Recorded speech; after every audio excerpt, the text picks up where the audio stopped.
skupščina je ravnokar končana, se zaključila mirno in konstruktivno, z razliko od lanske, če se jo še nekateri spomnite.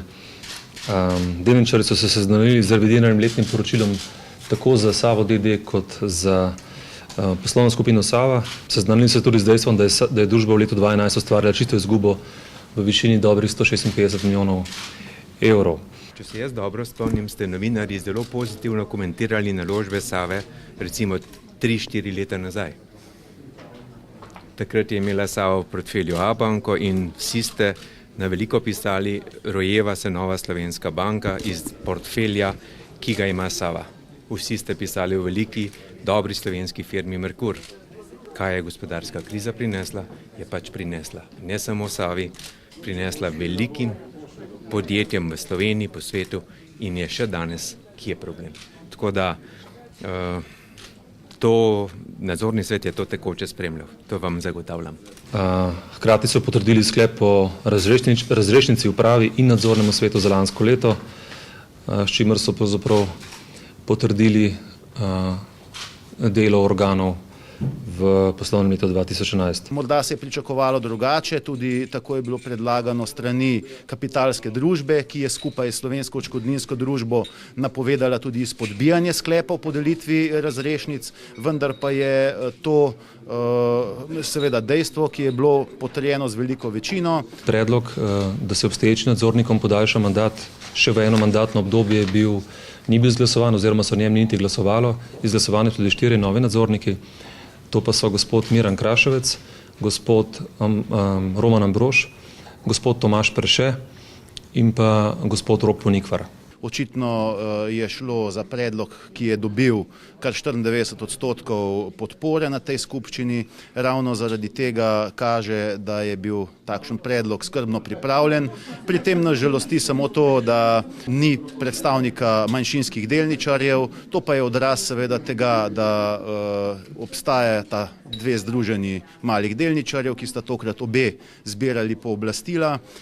Samo zbiranje je potekalo uspešno, zbranih je bilo 1730 pooblastil veljavnih, tudi tokrat že 3. leto v sodelovanju med Vseslovenskim združenjem malih delničarjev in družbo Sava, vendar pa je zbranih pooblastil bilo premalo, tudi kar se tiče samega odstotka v kapitalu, zgolj 2,5%, za razliko od preteklih let, ko je bilo tudi 11% v kapitalu zbranih pooblastil, kar pa bi omogočalo, da tudi blizu 15 000 manjšinskih delničarjev, ki imajo pomemben delež v lastniški strukturi, pride do svojega predstavnika v nadzornem svetu, možnosti upravljanja družbe, kar bi brez nadaljnega pomenilo verjetno drugačno stanje in boljše upravljanje, predvsem iz naslova avtonomnosti delovanja in dejanskega zasledovanja interesov same družbe, tudi z vidika vseh delničarjev, ne pa kot je žal še prepogosto navada zgolj posameznih delničarjev, ki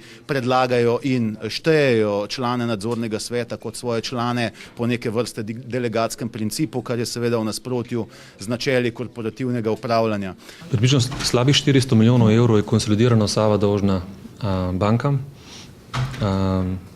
Ideja je, ali pa ta trenutek pravzaprav naša namera, da se razdolžimo za okoli 100 milijonov evrov z obema dezinvesticijami, ki sta ta trenutek najdlje. Kaj pa potem ostane od Save? To je zdaj verjetno pomembno povedati. Ostane konsolidiran turizem, drugačen, prožnejši, bolj racionalno organiziran in seveda uspešnejši, in ostaneta 2 deleža v bankah.